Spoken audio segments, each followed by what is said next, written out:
ಕರ್ನಾಟಕದ ನನ್ನ ಎಲ್ಲ ಪ್ರೀತಿಯ ಕನ್ನಡಿಗರಿಗೆ ನನ್ನದೊಂದು ಶುಭ ನಮನ. ಈ ಶುಭ ಸಾಯಂಕಾಲದಲ್ಲಿ ಒಂದು ಸಂದೇಶವನ್ನ ಎಲ್ಲ ವರ್ಗದ ಎಲ್ಲ ಮಾನವರಿಗೂ ಒಂದು ಸಂದೇಶವನ್ನ ಕೊಡಲಿಕ್ಕೆ ಬಯಸ್ತೇನೆ. ಈ ಸಂದೇಶ ನಮ್ಮ ಜೀವಿತಗಳಲ್ಲಿ ಒಂದು ದೊಡ್ಡ ಪಾಠವನ್ನೇ ಕೊಡ್ತದೆ. ದೊಡ್ಡ ಬದಲಾವಣೆಗಳನ್ನ ನಾವು ಕಾಣಬೇಕಾಗಿದೆ. ಒಂದು ವಿಷಯವನ್ನ ನಾನು ನೋಡ್ತಾ ಇದ್ದೆ.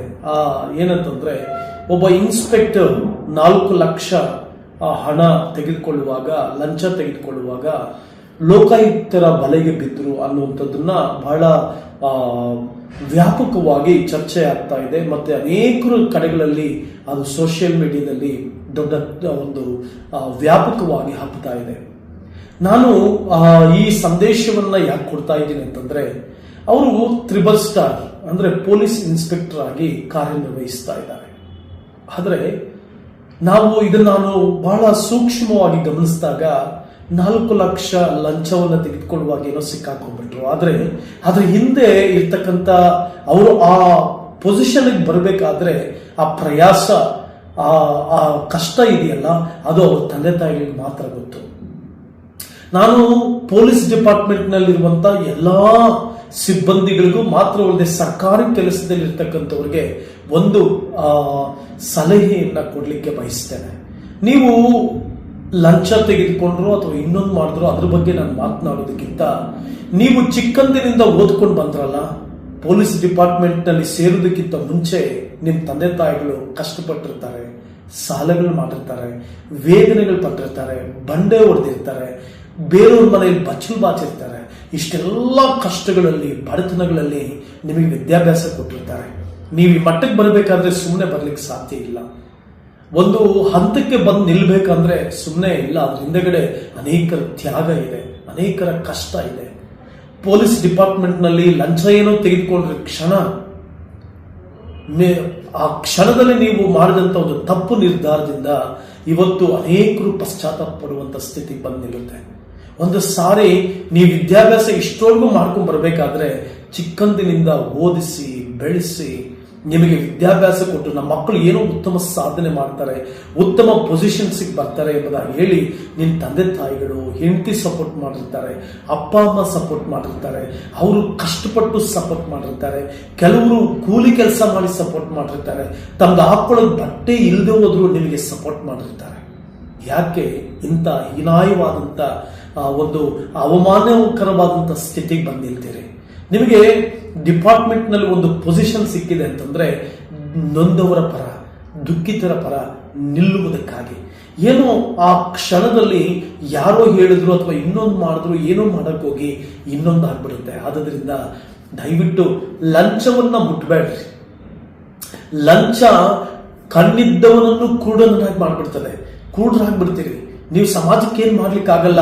ನೀವು ಚಿಕ್ಕ ವಯಸ್ಸಿಂದ ಓದ್ಕೊಂಡು ಬರ್ಬೇಕಾದ್ರೆ ಆ ಪೊಲೀಸ್ ಡಿಪಾರ್ಟ್ಮೆಂಟ್ ಯಾಕೆ ಬರ್ತೀರ ಅಂದ್ರೆ, ಏನೋ ಮಾಡಬೇಕು, ನನ್ನ ಸೊಸೈಟಿಗೆ ಏನೋ ಮಾಡಬೇಕು, ನನ್ನ ಜನರಿಗೆ ಏನೋ ಮಾಡಬೇಕು, ನನ್ನ ಕರ್ನಾಟಕಕ್ಕೆ ನಾನು ಏನೋ ಮಾಡಬೇಕು, ನೊಂದವ್ರ ಪರ ಏನೋ ಮಾಡಬೇಕು, ನ್ಯಾಯ ಕೊಡಿಸ್ಬೇಕಂತೆಲ್ಲ ಬಂದಿರ್ತೀರಲ್ಲ. ಎಷ್ಟು ಪ್ರಯಾಸ ಪಟ್ಟಿರ್ತೀರಿ, ಎಷ್ಟು ಟೆಸ್ಟ್ಗಳನ್ನ ಬರ್ದಿರ್ತೀರಿ, ಎಷ್ಟು ಎಕ್ಸಾಮ್ಸ್ಗಳನ್ನ ಪಾಸ್ ಮಾಡಿರ್ತೀರಿ, ನಿಮ್ಮ ತಂದೆ ತಾಯಿಗಳ ಆಶೀರ್ವಾದವನ್ನು ಪಡ್ಕೊಂಡು ಬಂದಿರ್ತೀರಿ. ಇಷ್ಟೆಲ್ಲ ಪಡ್ಕೊಂಡು ಬಂದ್ಮೇಲೆ ಯಾಕೆ ಆ ಲಂಚವೆಂಬ ಆ ಒಂದು ಕಾರ್ಯಕ್ಕೆ ಸಿಲುಕಾಕೊಂಡು ಜೀವನ ಹಾಳು ಮಾಡ್ಕೊಳ್ತಾ ಇದ್ದೀರಿ? ಆ ವ್ಯಕ್ತಿನ ಇವತ್ತಿನ ದಿನ ಆ ಪೊಲೀಸ್ ಇನ್ಸ್ಪೆಕ್ಟರ್ ಫೋಟೋಸ್ ಹರಿದಾಡ್ತಾ ಇದೆ, ಅದಕ್ಕೆ ಕಿರ್ಚಾಡ್ತಾ ಇರುವಂತ ವಿಡಿಯೋ ಹರಿದಾಡ್ತಾ ಇದೆ. ಇಷ್ಟೆಲ್ಲ ಬೇಕಾಗಿತ್ತ ಅನ್ನುವಂಥದ್ದು ಒಂದು ಸಾರಿ ಯೋಚನೆ ಮಾಡಿ. ಲಂಚವನ್ನು ಮುಟ್ಬೇಡಿ. ನಿನ್ನ ಹೆಂಡತಿ ತ್ಯಾಗ ಮಾಡಿರ್ತಾಳೆ, ಹೋಗ್ರಿ ಮುಂದೆ ಹೋಗಿ ಅಂತ ನಿನಗೆ ಪ್ರೋತ್ಸಾಹ ಮಾಡಿರ್ತಾಳೆ. ನಿನ್ನ ಹೆತ್ತ ತಾಯಿ, ನನ್ನ ಮಗ ಏನೋ ಸಾಧನೆ ಮಾಡ್ತಾನೆ, ನನ್ನ ಮಗ ಏನೋ ಉನ್ನತ ಸ್ಥಾನಕ್ಕೆ ಬರ್ತಾನೆ, ನನ್ನ ಮಗ ಏನೋ ಹೆಸರು ಸಂಪಾದನೆ ಮಾಡ್ತಾನೆ, ನಾನು ಇಷ್ಟೆಲ್ಲಾ ಕಷ್ಟಪಟ್ಟನಲ್ಲ, ನನ್ನ ಗರ್ಭದ ಗುಡಿ, ನನ್ನ ವಂಶದ ಗುಡಿ ಏನೋ ಮಾಡುತ್ತೆ ಅಂತ ಆಸೆ ಇಟ್ಕೊಂಡಿರ್ತಾಳಲ್ಲ, ಆ ತಾಯಿಗೆ ಎಷ್ಟು ನೋವಾಗಿರ್ಬೇಡ, ಆ ತಾಯಿಗೆ ಎಷ್ಟು ಕಣ್ಣೀರು ಬಂದಿರಬೇಡ, ನಿನ್ನ ಆ ಹೆಂಡತಿಗೆ ಎಷ್ಟು ನೋವಾಗಿದ್ದಿರಬೇಡ. ಅದ್ರ ಬದಲು ನಿಮ್ಮನ್ನ ಕೈ ಮುಗಿದು ಕೇಳ್ಕೊಳ್ತೇನೆ, ಪೊಲೀಸ್ ಡಿಪಾರ್ಟ್ಮೆಂಟ್ ನಲ್ಲಿ ಇರುವಂತವರು, ಸರ್ಕಾರಿ ಕೆಲಸದಲ್ಲಿರುವಂತವರು, ನಿಮ್ಗೆ ಸಂಬಳ ಜನರು ಕಟ್ಟುವಂತ ಟ್ಯಾಕ್ಸ್ ನಲ್ಲಿ ಸಂತುಷ್ಟ ಸಹಿತವಾದ ಸಂಬಳ ಬಂದಿರುತ್ತೆ. ಅದರಲ್ಲೇ ಜೀವನ ಮಾಡಿ, ಅದರಲ್ಲೇ ಬದುಕು ತೋರಿಸಿ ಸಾಕು. ಸಂತುಷ್ಟಿ ಸಹಿತವಾದಂತ ಜೀವಿತ ಸಾಕು, ಅದರಲ್ಲೇ ಬದುಕಬಹುದು. ಲಂಚವನ್ನ ಮುಟ್ಟದಷ್ಟು ನೀವು ಬೆಂಕಿಯನ್ನ ನಿಮ್ ಕೈನಲ್ಲಿ ಇಟ್ಕೊಂಡಾಗೆ ಬೆಂಕಿ ಹಾಕೋನು ಈಸಿಯಾಗಿ ಹಾಕ್ಬಿಡ್ತಾನೆ, ಆದ್ರೆ ಸುಡೋದು ನಿಮ್ಮನ್ನೇ.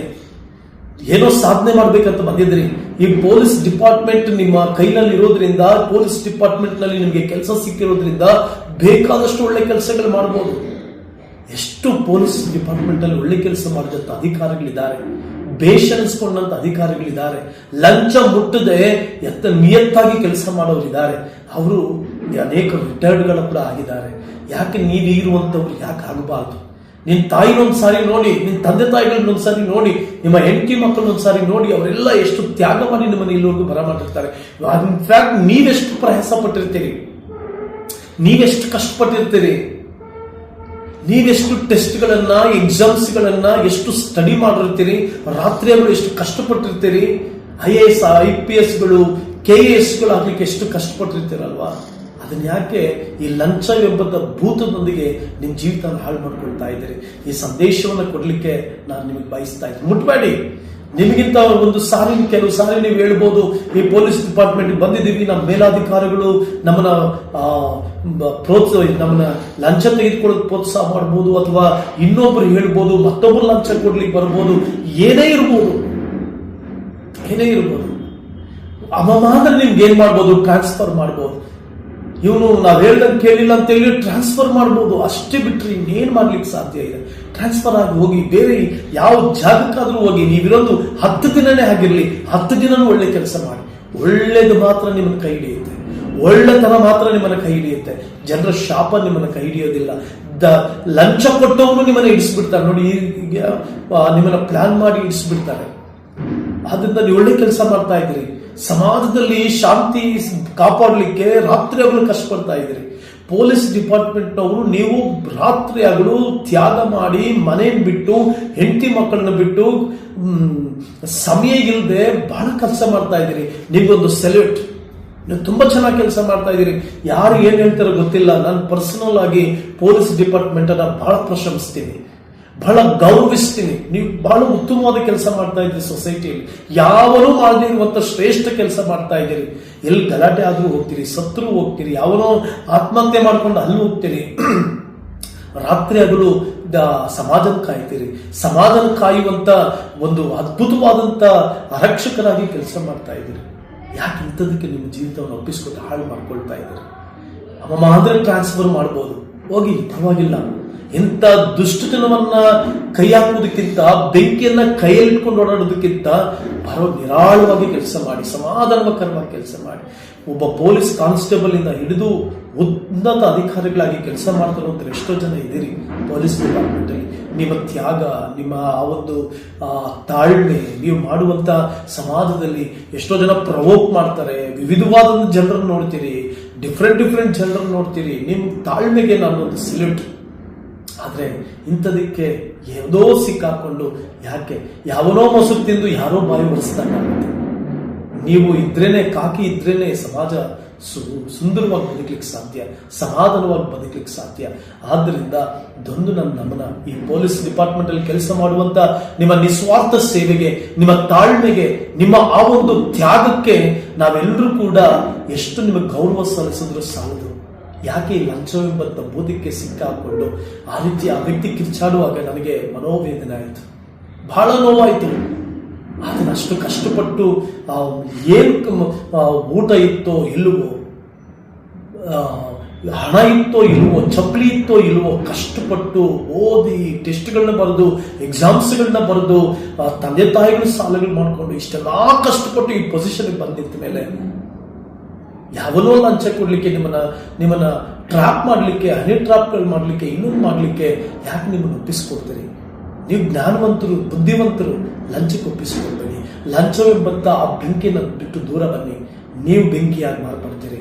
ಸುಟ್ಟಾಕಿ ಸಮಾಜದಲ್ಲಿರ್ತಕ್ಕಂಥ ಅನ್ಯಾಯಗಳನ್ನ, ಸಮಾಜದಲ್ಲಿರ್ತಕ್ಕಂಥ ಮೋಸಗಳನ್ನ, ಸಮಾಜದಲ್ಲಿರ್ತಕ್ಕಂಥ ಅವ್ಯವಹಾರಗಳನ್ನ, ಸಮಾಜದಲ್ಲಿರ್ತಕ್ಕಂಥ ಒಂದು ದುರಾಡಳಿತಗಳನ್ನ ಸುಟ್ಟು ಬಿಸಾಕುವಂತ ಶಕ್ತಿ ಪೊಲೀಸ್ ಡಿಪಾರ್ಟ್ಮೆಂಟ್ಗಿದೆ.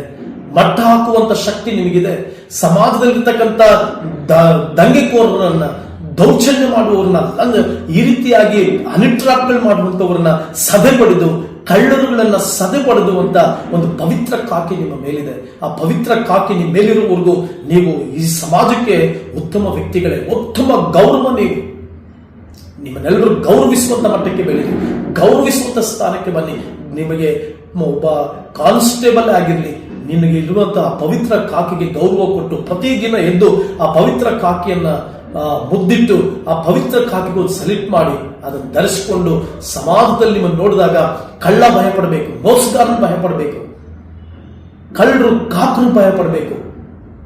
ಅಂತ ಒಂದು ಸನ್ನಿವೇಶ ನಿರ್ಮಾಣ ಆಗಲಿ ಎಂಬುದಾಗಿ ನಾನು ದೇವರನ್ನು ಪ್ರಾರ್ಥಿಸ್ತೇನೆ. ಅಂತ ಸನ್ನಿವೇಶ ನಿರ್ಮಾಣ ಆಗಲಿ. ನಿಮ್ಮ ಆ ಒಂದು ಪ್ರಯಾಸದ ದಿನಗಳು ನೆನೆಸ್ಕೊಳ್ಳಿ. ಯಾರಿಗೂ ಹೆದರಬೇಡಿ, ಯಾರಿಗೂ ಕೈಗೊಂಬೆಯಾಗಿ ಲಂಚಗಳನ್ನು ಸ್ವೀಕರಿಸಿ ಬೆಂಕಿನ ಕೈ ಹಿಡ್ಕೊಂಡು ಸುರಿಸ್ಕೋಬೇಡಿ. ಅದೇ ಪವಿತ್ರ ಕಾಕೆಯನ್ನು ಹಾಕೊಂಡು ಮೋಸತನಗಳನ್ನ, ವಂಚನೆಗಳನ್ನ, ಅಕ್ರಮವನ್ನ, ಅನ್ಯಾಯಗಳನ್ನ ದಹಿಸಿ ಪವಿತ್ರ ಕಾಕೆಯನ್ನು ಹಿಡಿದು ಆ 3 ಸಿಂಹಗಳನ್ನ ನೀವು ಎದೆ ಮೇಲೆ ಹಾಕಿಕೊಂಡು ನೀವು ಮುಂದೆ ಸಾಗಿ. ಅದ್ಭುತವಾದ ಜೀವನ ನಿಮ್ದಾಗ್ತದೆ. ಲಂಚವನ್ನ ಮುಟ್ಬೇಡಿ. God bless you.